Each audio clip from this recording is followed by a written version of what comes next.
Hello, and thank you for joining us today for a special presentation on MARAM Alignment from a service design perspective. We are lucky to have Pauline Sinn with us here today, who will be doing a presentation on the great work that her organisation each have done in the MARAM Alignment space. Before we get started, I'd like to acknowledge that we are meeting on Aboriginal land today. I'd like to pay my respects to past, present and emerging traditional custodians and elders of this country on which we work. I'd also like to acknowledge that sovereignty was never ceded and it always was and always will be Aboriginal land. I'd also like to acknowledge any Aboriginal and Torres Strait Islander people that are joining in today. I'd also like to acknowledge that the strength and resilience of victim survivors of family violence and the contributions that they've made to MARAM and information sharing reforms. We remember the adults, the young people and the children who have and continue to experience family violence today. So I'd like to introduce Pauline Sinn. Pauline is the Service Design Manager at EACH and has a portfolio of child and family. EACH offers a range of health, disability, counselling and mental health services and has 1,300 staff across Victoria, New South Wales, ACT and Queensland. Pauline's portfolio includes quite a broad range of services, including child and family counselling, family services, family violence, child safety, victims of crime, family relationship centre, a childcare centre and an early childhood early intervention. Pauline is responsible for MARAM Alignment at EACH, and today she'll be discussing EACH's approach to a MARAM Alignment, including some of the intranet resources that she's developed to support staff. We'll finish with a couple of questions around what has been most helpful and some of the challenges. The slides will also be made available, and we thank Pauline for her time. So I'll hand over to you now. Thank you, Pauline. Thanks, Pearl. As I commence, I'd also like to acknowledge the traditional owners of the land on which we're meeting today or sitting today. And for me, that's the Wurundjeri people of the Kulin Nation, and pay my respects to their elders, past, present and emerging, and also to any Aboriginal or Torres Strait Islander people who might be listening in to this webinar. So just very briefly, an outline of what we're going to talk about. Pearl's given a quick rundown. I will go through the authorised services for MARAM within EACH and also speak about the alignment journey. So I will cover off on some existing tools and resources that we've developed and also what our current focus is and what those next steps might look like. I am working off two screens today, so I apologise if I'm not always looking at you as we're presenting. As Pearl said in the introduction, EACH offers a range of services across a number of states, but as we know, MARAM is Victorian legislation. You can see here that our Phase 1 authorised services include family violence counselling and victims assistance program, and they're both actually RAEs or risk assessment entities. And then we have other services as well, which are information sharing entities or ISEs across AOD, family services, financial counselling and homelessness. There are some complexities as we just look at those services. It's not many areas, but we do have, for example, AOD teams that have both state and federally funded services in the same area. So that's, just had an added layer of consideration as we've been aligned. So for example, we actually aligned a federally funded team at the same time as a state funded team just to make it easier for staff. That's obviously in relation to MARAM, not information sharing. But staff do need to be really, really clear about what funding they're operating under in teams where there is mixed funding in those different teams. And that's taken some time to work through. With Phase 2 commencing April 2021, we have additional services in scope. We have community health, a childcare centre, school readiness funding and our GPs. But when we say community health, it's actually a really long list of services. There's everything from health psychology, diabetes education, tobacco-free clinics, our paediatric allied health team, all of our counselling teams, refugee health, women's health, podiatry. It's quite a long list and quite varied. So there's a lot of work to do across those broad range of services. A quick note too, we do have a goal to align all of our EACH services, both in Victoria and interstate, to MARAM, whether they're prescribed or not, but it will take some time to get there. So, very importantly, starting with the working group, I'll go through some of the work involved during the phase 1 of alignment. And as Pearl said, my role includes to lead that alignment. So our working group membership includes me as the chair, but then we have staff from operations, HR, quality and risk, IT, and our service access. And we also bring in our communications team where it's needed. Cascading information from the working group is really essential, particularly now we have many more managers and leads and staff involved with phase 2. And just from a governance perspective, the working group is mapped to the Quality Governance Committee in our organisation and of course reports through to the executive and to the board.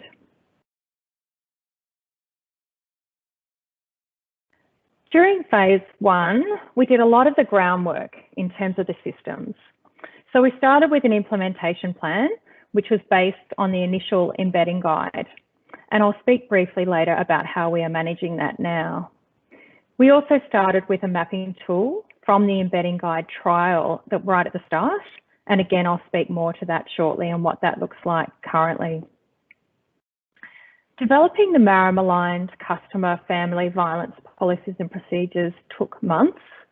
I used the embedding guide to ensure everything was covered, and it also included reading the hundreds of pages of practice guidance to make sure we were fully aligned. We also developed an information sharing schemes procedure, and it's very long. It includes thresholds, consent, and information management. And I will refer back to this as well later when we look at some of the resources that we've developed to support that procedure so it's less overwhelming.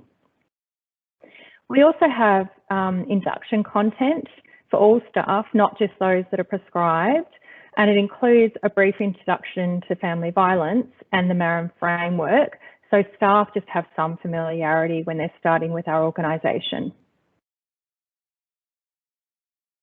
So since phase 1 commenced, there have been a lot of resources released by Family Safety Victoria to support alignment, including an embedding guide. This is the one-page overview of the embedding journey, which is helpful to guide alignment. It provides the basics at the top, but also prompts the use of the various resources and connects to training. So you can see there it's got just that general picture of what it actually looks like in terms of how you go about the embedding journey, but then what sort of resources support you. And you can see over here the training as well, and some other links that, other frameworks that link to the work.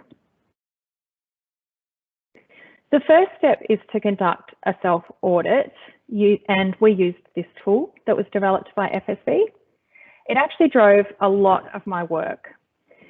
You'll find in the embedding guide, in the self-audit tool, the example down the bottom, they actually provide the type of evidence that would show that you're well aligned, and also links to the resources that support you in doing that work as well.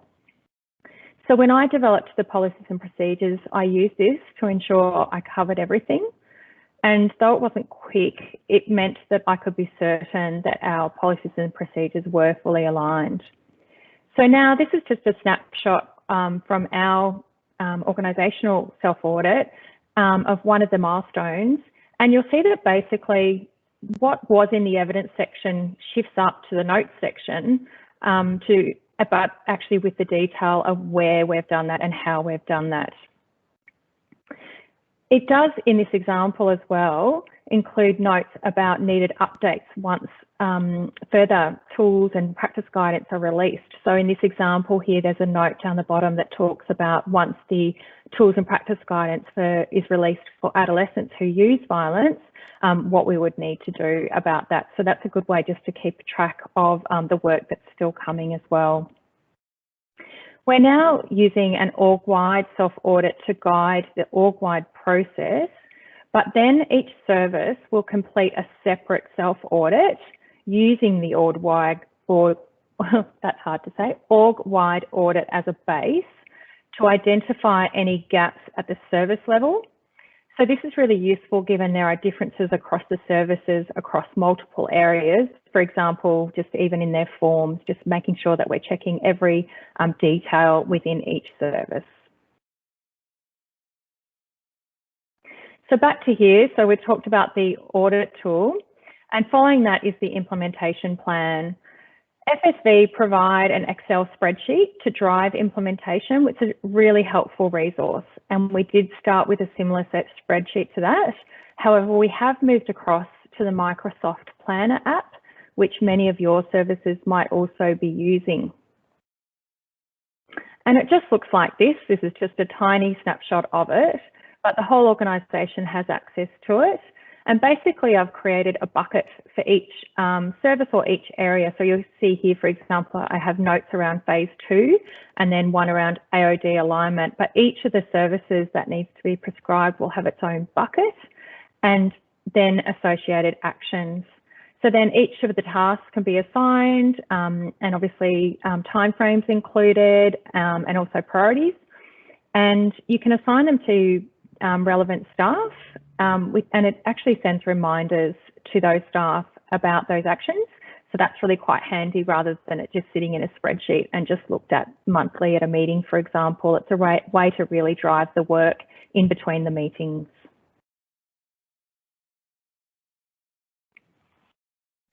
The mapping tool provided by FSV has been another essential resource to support embedding. You'll see here, again, a little snapshot of some of the mapping we've done, outlining the responsibilities. So here you have the title of either the position or the service, what their relevant tasks are, and then each of these is one of the MARAM responsibilities from 1 through till 10. So in this example, you'll see that IFS, our family services, are mapped to brief and intermediate. They don't have to have the responsibilities 7 and 8, which align to the comprehensive tools and responsibilities. So I've linked the mapping tool to our customer family violence procedure and included manager responsibility to confirm that mapping so that everyone's really clear about what that service and those staff need to be doing. And I did also add in the tool from FSV stops at the end of responsibility 10, but I've just added in there whether or not the service is authorised, given that we are looking to align other services as well, and then what they're authorised under. So, for example, you know, whether it's FVISS or CISS or both, and also included the tier. So that links to the Family Violence Capability Framework, and also listed training for those staff so that managers and staff are really clear about training expectations for those services. It's really essential to make sure that our managers, leads and staff understand those responsibilities, because there is some confusion sometimes. And even when they are prescribed, you know, this can vary. For example, the GPs in phase 2 are not prescribed under MARAM, but are under information sharing. So just really making sure that's very clear. We'll now jump across to some of the resources developed within our live intranets for family violence and information sharing. So this is our family violence guide, and it's all very interactive and has everything really. It's really the go-to place for our staff around anything to do with family violence generally, and certainly around MARAM. So all of the content is MARAM aligned, and it includes you know, definitions of what family violence is. And it includes, so just as a quick example, if I was to click that, it talks about the family violence indicators and the evidence-based risk factors, and also speaks about the structured professional judgment within MARAM. So all of the content really is taken from the MARAM framework, but just makes it really accessible and breaks it down for staff. In the, very importantly at the top, this top link here, and it's actually also embedded elsewhere in the guide, there's a recognising and responding to family violence risk at each flow. It's quite the mouthful. So when I click on that, it actually opens up, and I know this will probably might be quite small on your screens, but it opens up a flow which is a really quick go-to for staff to understand how to respond. So it looks complicated, but really just if staff follow the colours, it's easy for them to navigate. So it starts with the screening, for example, all through the purple, and then where family violence is disclosed or indicated, it then goes across to whether there's immediate danger, whether there's not immediate danger and the person doesn't want assistance, where a person isn't in immediate danger but does want assistance, and finally where a customer is using family violence. So then it takes the staff through each of the steps, and there's consistent prompts all through that flow around keeping children in view, consulting with specialist family violence services, safety planning, and it also has a prompt for authorised services around information sharing. So each step of the way, staff are really prompted to think about that and to act.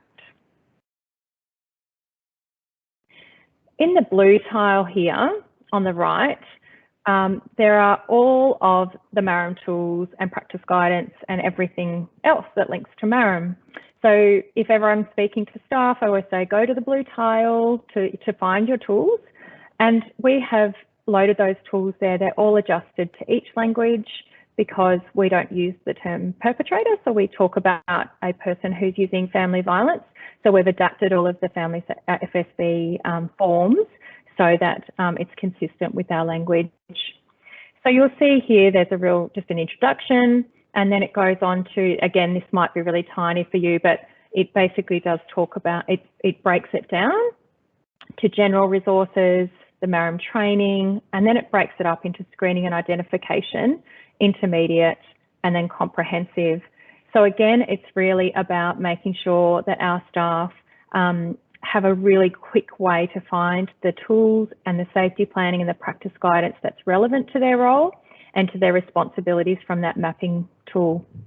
It also has links for resources, links for managers, I should say, and also the organisation focused resources are all linked in there as well. And they do generally link back just to the FSB resources, unless, as I say, they've been adapted for some reason in terms of the language, for example. We also have linked in there a couple of flyers which were developed through for our welcome packs. So as an example, we have a flyer which is called What We Ask and Why, and that was adapted from Vincent Care during their Rainbow Tick work. They generously shared that resource, and that really supports questions that staff are asking in the MARAM tools around gender and sexuality, for example. There's also an FAQ section, and so it starts everything from what do I do if there's imminent risk, what is family violence, you know, how prevalent is it, what are the drivers, how does it link to gender equity, what is MARAM? So it really just has a long list there of questions that are answered for staff, and people are always adding to those as well. They can easily submit another question to me, and I just continue to add to those as we go. On the left here, we link in all of the relevant policies and procedures and the various resources, training links, and linking to some of those other frameworks and strategies that we saw in that snapshot view from the embedding guide as well. There's also other helpful tips and fact sheets videos and other information for various diverse communities, for example. So that's a quick run through the Family Violence Guide, and I'll pop across to the Information Sharing Guide now. Again, it has a similar look and feel to the Family Violence Guide. This one is also interactive and also has various flows and procedures. So as an example, when I click on the responding tile, it comes up with a flow for what to do in terms of responding to a request for information. And it's all color coded again for staff to really make it simple for them to be able to know what their role is and what they need to do. And it is only brief information, as you can imagine, within one of these flows, but it's supported well and truly by the Information Sharing Scheme's procedure, which has all of the detail behind each of these steps. But as you can see, we've color coded it so that, for example, the top, the orange is the external organisation, the yellow is our privacy officer who manages our requests, the blue is for managers and leads, and the green is for the practitioner. So again, when staff actually refer to this, they don't need to feel overwhelmed by the whole process. They can see it and understand it, but also very clearly see where their role fits in that and what they need to do.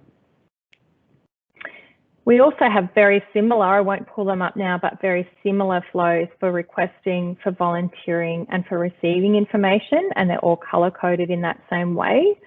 And then in the Information Sharing Scheme's procedure, each of those steps is outlined under each of those headings, the responding, requesting, volunteering and receiving. So hopefully it really makes it simple for staff, but that is a bit of an explanation as to why it's so long. The procedure is so long because it does have all of that information in the one procedure. We also have built into this this guide, as you no doubt know, there's a requirement to record information sharing. And so we have actually built that into this guide. When you click the this red tile at the end, it brings up a form.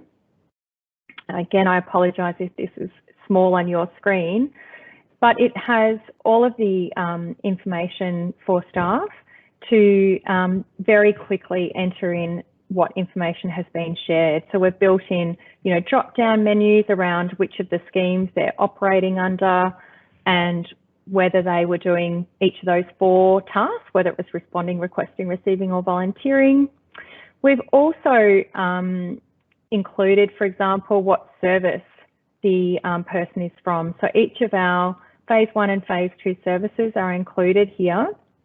And if, for example, someone chose community health, there would be another drop down that they would identify which particular service in community health they were from. So say they were from the health psychology, they would just click that.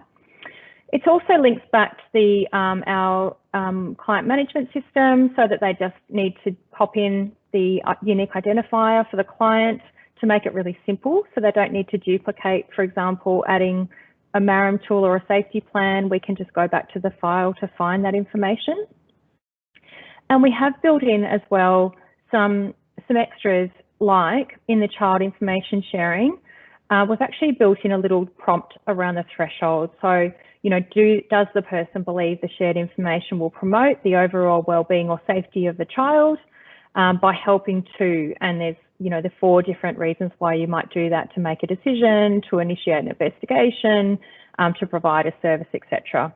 And that's a little bit of an extra check for staff, just to make sure that they're really clear on why they're providing that information and just checking that they should be. With that form as well, the other benefit is that we have visibility of the services who is and who maybe isn't sharing information. It helps to potentially identify training needs in a specific area. So for example, if we have a lot of sharing going from one of our AOD teams and none going from another AOD team, then we need to ask the question why. And potentially there's an opportunity there to provide some more training to staff from that other team. It also allows us to report to funding bodies. We have found that there's been a number of funding bodies who've requested information around what we have shared across the financial year. So that's been a really easy go-to. There's an Excel spreadsheet that sits behind that form, and I can just go to that information and pull that data to be able to provide that to the funder without having to sort through files to find it. And similarly, it has an FAQ section, just like the Family Violence Guide, and again, links to the various policies and procedures, and of course, in this case, you know, ministerial guidelines as well. And it also has the potential to build in some of the other forms from different organisations. So, for example, I've popped in there the VicPol web form and their guidance around those. So that, again, is just a quick reference for staff to easily find that information. So we'll pop back now to the presentation.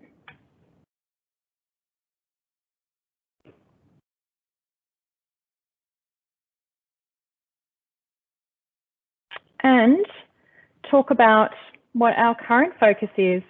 So since the work completed for, or the work that was completed for phase 1, we're really moving on to some other large pieces of work. We're taking our learnings into phase 2 as we work towards alignment across those services. And as mentioned earlier, using the audit tools at that service level.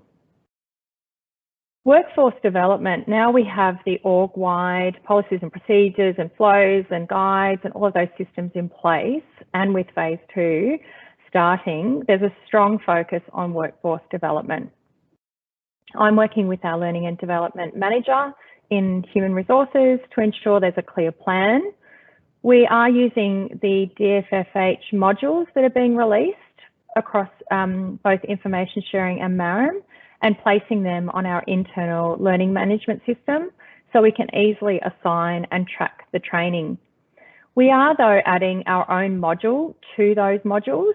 So for both information sharing and the Family Violence Foundations module, we're adding our own module so staff understand what they need to do within each and how to get support. So, for example, it will show them where the guides are, the policies and procedures and the flows, etc. They'll have that information as well. That each module will be packaged with the DFFH modules, so it's one module. So just to make it comprehensive training, but also to make it a bit less confusing because there is a lot of training that's available. We want to make it as simple as possible for staff to just access it all in one place. It will be targeted to all new staff and as a refresher for those already trained. It does present an opportunity as well to roll out more broadly to our non-prescribed services, though it's not a strong focus. Our main focus is phase 1 and 2, but each staff will be required to complete the Foundations module, and that will support that shared understanding of family violence across our 1,300 staff.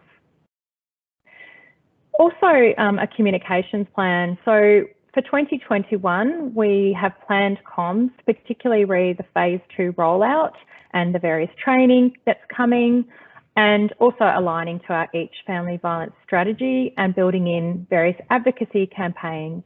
With so much information and you know, a lot of other things that are happening for practitioners, it's really important that comms are well coordinated. We want to both give a consistent message and make sure it's front of mind for staff, but also not make it overwhelming or confusing. In terms of our teams, we're also asking teams to make MARAM and information sharing a standard agenda item to discuss cases, reflect on what worked well and what didn't, when they did share information, perhaps where they didn't share information and might have missed an opportunity. So just really providing that space to reflect within the team and to learn.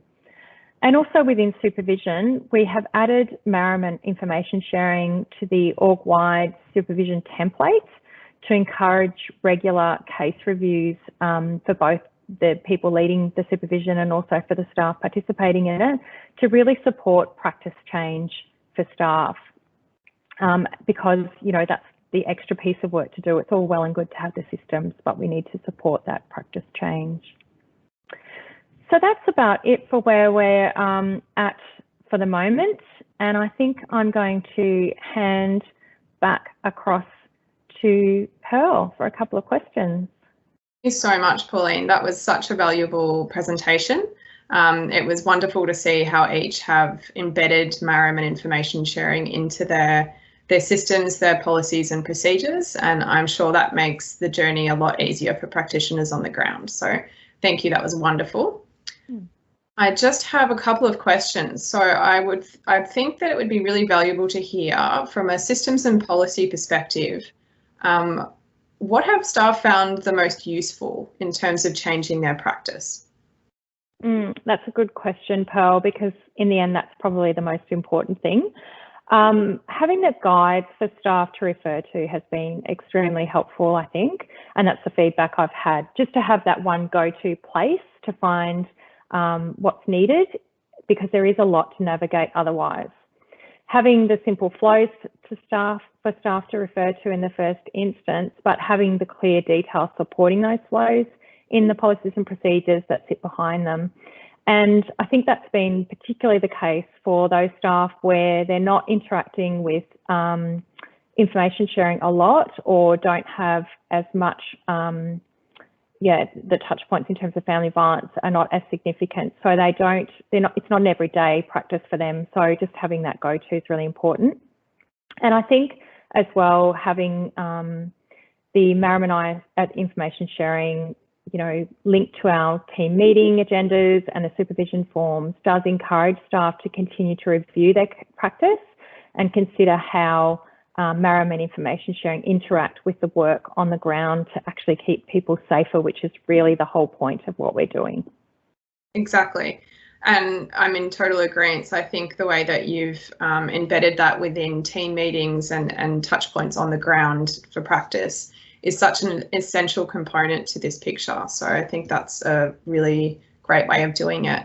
I'm also interested to know what some of the challenges have been for staff in terms of practice. I think for those leading alignment, I would suggest that supporting services whilst maintaining BAU is really challenging. We, want to make sure that we take the learning from implementation with phase 1 and maintain that consistency across phase 2 services.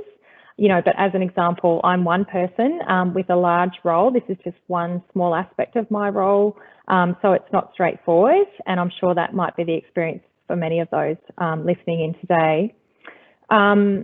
But I have found embedding MARAM to be much easier with new services. So as an example, our school readiness funding allied health service is a phase 2 service, but is brand new for us. So it's really simple to embed as you establish that service and before staff commence.